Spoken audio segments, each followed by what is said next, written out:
A'udzu billahi minasyaitonir rajim. Bismillahirrahmanirrahim. Pergi ke atap sambil bawa senapan yang tetap beda meskipun kembali. Di setiap proses kehidupan pasti ada pembelajaran. Assalamualaikum warahmatullahi wabarakatuh. Alhamdulillah wassalatu wassalamu ala Rasulillah wa ala alihi wa mawalah, amma ba'd. Sahabat-sahabatku yang dirahmati Allah Subhanahu wa taala. Hidup kita ini adalah sebuah proses kehidupan. Dan setiap proses itu pasti memiliki pelajaran masing-masing. Kita ambil contoh ketika kemarin sedang proses pemilihan presiden. Banyak sekali pelajaran. Pelajaran dari Capres 01, pelajaran dari Capres 02, pelajaran dari Capres 03. Dan semua itu pasti bisa kita ambil masing-masing. Ada yang berjalan sesuai dengan harapan, ada yang berjalan sama dengan penuh lika-liku, ada yang berjuang dengan kecurangan. Dan itu bagian daripada kehidupan ini. Nah, sekarang kita dalam proses untuk mendapatkan kebahagiaan. Apakah melewati hal yang memang semestinya, ataukah melewati hal yang di luar daripada rel yang sudah ditentukan? Ini juga akan menentukan. Kenapa menentukan? Karena innamal a'malu binniyat. Setiap amal itu tergantung niatnya. Ada orang yang niatnya baik, pengen menghajikan orang tua, pengen membahagiakan orang miskin, pengen menolong orang lain. Tapi apa yang dia lakukan? Dia mencuri orang lain, mencuri orang kaya. Ia mengambil harta yang tidak halal. Tapi dia itu kebaikan. Ini ujungnya baik, niatnya baik. Membahagiakan orang tua, tadi mengajikan, membantu fakir miskin, baik. Tapi prosesnya apa? Justru merugikan orang lain. Meskipun orang yang dirugikan orang kaya, yang misalkan dia tidak mau berbagi, tidak mau mengeluarkan, tapi tetap proses mencuri nggak ada yang dimanapun dalam agama apapun bahwa itu benar. Dan ini bisa kita ingat bagaimana ketika Wali Songo ada yang melakukan hal itu, mengambil dari yang kaya, membagikan untuk yang miskin. Nah, teman-teman yang bertanya, antara hasil dan proses ini saling bersinggungan, saling berpaduan. Jadi kalau prosesnya buruk, hasilnya pun akan buruk. Meskipun niatnya baik, tapi kalau prosesnya tidak baik, maka tidak akan menjadi baik. Nah, teman-teman yang dirahmati Allah Subhanahu wa taala, proses ini harus menjadi hal yang paling utama. Buat apa kita bisa naik menjadi seorang direktur? Buat apa kita bisa menjadi seorang presiden? Buat apa kita bisa menjadi orang kaya? Kalau ternyata dari proses untuk menjadi itu, kita sikut kanan, sikut kiri, injak bawahan, injak yang lain. Dan ini bagian daripada apa yang disenangi oleh setan dan Tuhan. Setan itu melakukan banyak cara untuk bisa mendapatkan apa yang dia inginkan. Kita ingat bagaimana kisah setan ingin mengeluarkan Nabi Muhammad SAW. Ketika Allah perintahkan setan, wahai setan, sujudlah kepada Adam. Malaikat sujudlah, semuanya mau sujud. Malaikat sujud dan makhluk lainnya sujud kecuali setan. Kenapa? Ia kabur. Apa yang disampaikan oleh setan? Ana khairun minhu, khalaqtani min nar wa khalaqtahu min tin. Kata setan, ya Allah, aku ini lebih baik daripada dia, kata setan. Engkau menciptakan aku dari api dan engkau menciptakan dia dari tanah. Dan api itu menurut setan lebih baik daripada tanah. Itu yang dikemukakan oleh setan dan Tuhan. Hingga akhirnya ia menggoda, mengganggu, membenci, hasad, ada sifat hasad dari setan, yang mana pengen kebahagiaan yang dimiliki oleh Adam ini berpindah kepadanya. Dan ini bagian daripada penyakit yang pertama kali lahir. Sehingga apa? Ketika setan ini tidak mau bersujud, maka Allah artinya mengusir setan dari surga. Tapi setan membuat perjanjian, ya Allah, boleh saya turun dari surga ini, tapi saya akan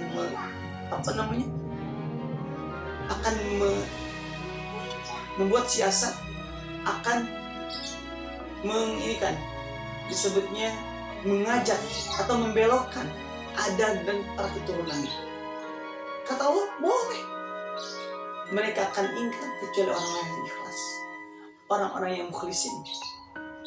Maka akhirnya setan membujuk, ketika dilempar ke dunia, ia berusaha bagaimana supaya Adam yang ada di surga ini juga keluar dari surga.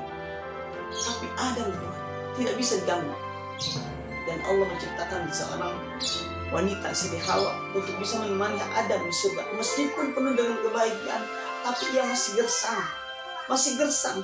Makanan nikmat, empuk kasurnya, segala apa ada, tapi nggak ada teman yang menjadi soulmate, bestie kalau hari ini. Nggak ada. Allah tahu, Allah yang mendesain manusia ini supaya apa? Dia menjadi seimbang dengan lawannya. Maka Allah ciptakanlah dari tulang rusuk Nabi Adam seorang Siti Hawa. Ketika Adam tidak bisa diganggu, maka setan berpindah kepada Siti Hawa, mengganggu Siti Hawa. Bagaimana supaya bisa mengeluarkan, supaya Siti Hawa dan Nabi Adam ini bangkang kepada Allah. Dan ada celah, ini ada kesempatan nih kata setan. Ketika Siti Hawa dan Nabi Adam dilarang oleh Allah untuk mendekati sebuah pohon khuldi, maka yang lain boleh kecuali pohon itu jangan. Dan itu bagian daripada kasar setan. Mengganggu Adam gak bisa, mengganggu Siti Hawa. Hawa ini akhirnya terbisiki oleh setan, hingga akhirnya ia tidak kuat dan meminta kepada Adam. Dan Adam akhirnya tidak bisa menolak ketika Siti Hawa, pasangannya, bestinya, minta. Hingga akhirnya terjadilah yang namanya menyalahi apa yang diperintahkan Allah, hingga Nabiullah Adam dan Siti Hawa memakan khuldi. Nah, ini kisah yang akan selalu dikenang. Karena kenapa? Dulu kakek moyang kita itu di surga, turun ke bumi karena melakukan dosa, karena melanggar perintah Allah. Dan hari ini kita pengen banget masuk ke surga.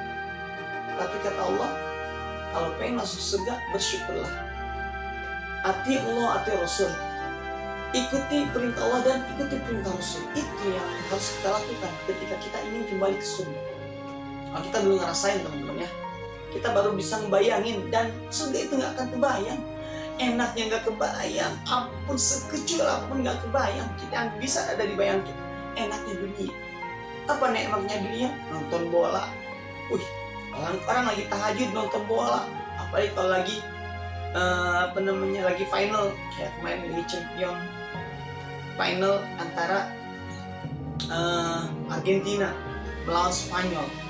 Malam jam 12 malam.